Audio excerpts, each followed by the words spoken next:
In 2008, three roommates rented air mattresses in their San Francisco apartment to strangers during a design conference.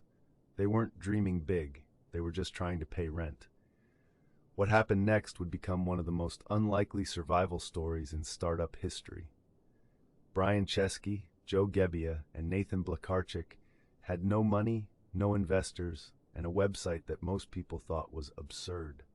Who would pay to sleep in a stranger's living room?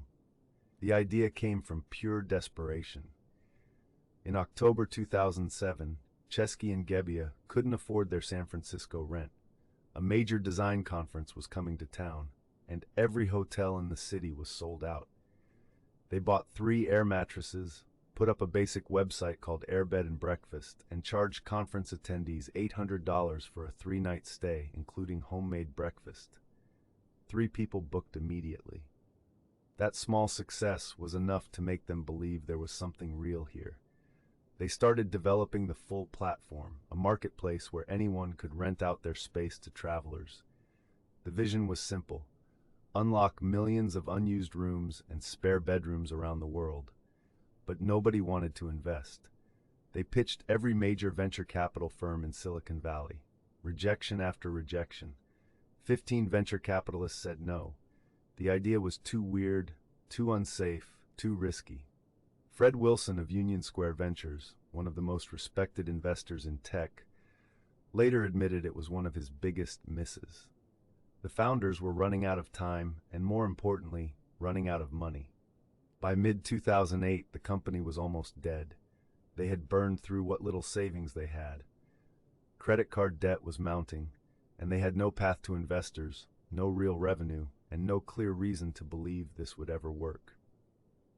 What they did next is now legendary in startup circles.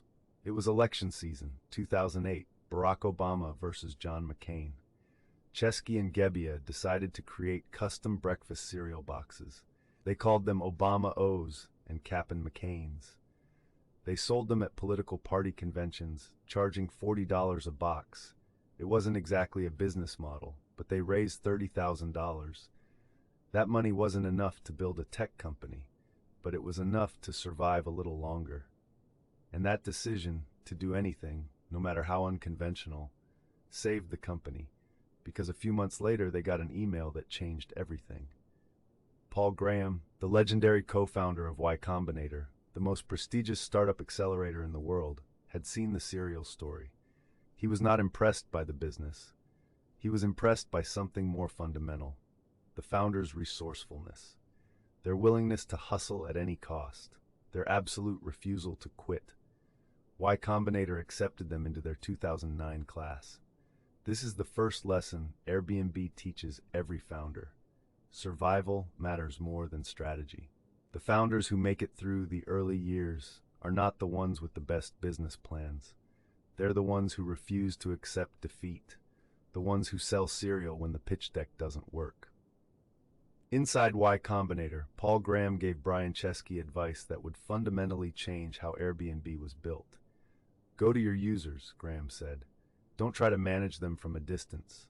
Go to New York. Meet every single person who is using your platform. Stay in their homes. Understand their problems directly. This sounded obvious, but it was deeply counter to how most tech startups were being built at the time. The dominant Silicon Valley playbook was build, launch, and scale. You weren't supposed to personally visit every user. That wasn't scalable. But Chesky did it anyway. He flew to New York. He knocked on doors.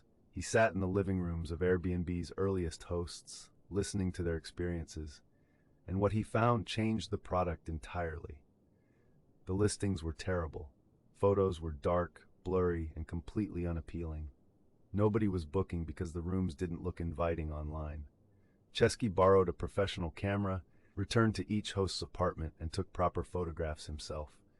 Bookings doubled almost immediately. This is the second great lesson: do things that don't scale.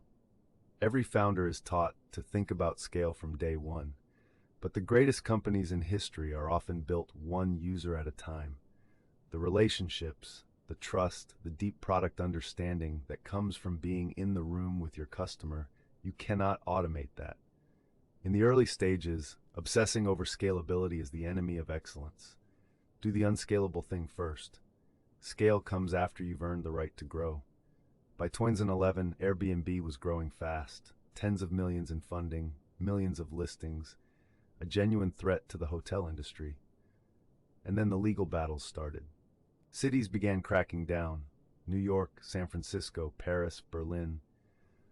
Hotel lobbying groups pushed hard against the platform, arguing it was hollowing out affordable housing and threatening public safety. Regulations were passed, fines were levied. In New York, it became explicitly illegal to rent out an apartment for fewer than 30 days unless the host was present. Legislation designed specifically to target Airbnb. Chesky faced a decision that would define the company: retreat from regulated markets or fight. He chose to fight. But he also chose something more sophisticated than a legal battle alone. He began treating city regulators not as enemies, but as stakeholders.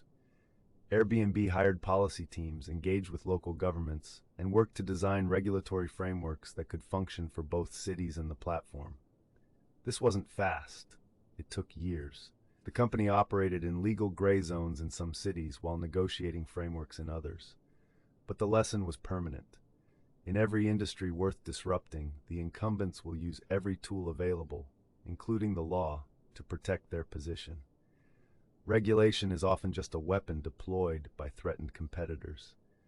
The founders who survive are the ones who learn to navigate that world, not naively, but strategically. Then came 2020. Nothing in startup history had quite prepared anyone for what happened to Airbnb in March of that year.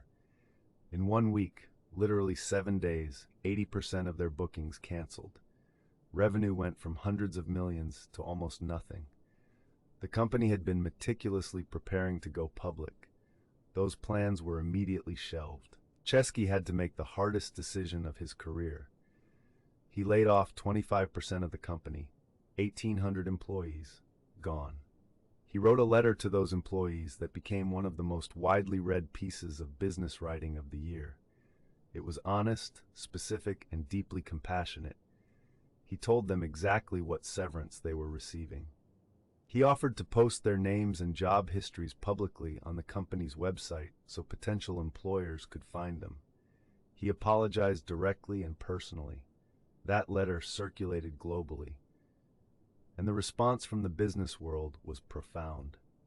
In a moment when many companies were handling mass layoffs with silence and legal boilerplate, Chesky modeled something different: radical transparency during the worst possible moment. And then Airbnb did what nobody expected.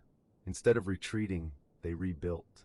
They pivoted hard into long-term stays and work-from-anywhere travel. They redesigned major features in months.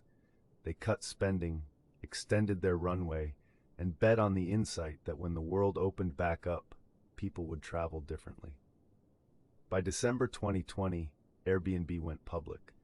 In the middle of a global pandemic that had nearly destroyed their business, they IPO'd and were valued at nearly $100 billion, one of the largest technology debuts in history. So what does the Airbnb story really teach us? First, survival is a strategy. When everything is collapsing, the founders who make it through are the ones who refuse to die. They sell cereal, they take photographs, they do whatever it takes to stay alive one more month. Second, do unscalable things early. The most counterintuitive move in business is to go slower and go deeper with your early customers. That intimacy is your unfair advantage over every larger competitor. Third, your biggest crises will be your greatest teachers. Airbnb's regulatory battles forced them to build policy expertise that became a lasting competitive moat. COVID forced them to discover a resilience they didn't know they had. And fourth, transparency builds trust when it matters most. How you treat people when the business is burning, that is who your company actually is. Airbnb didn't survive because they were lucky. They survived because they chose to, again and again and again. If you found value in today's breakdown, hit that subscribe button right now. Every week we publish deep dives like this, the real stories and hard lessons behind the startups and founders that changed the world. Don't miss the next one.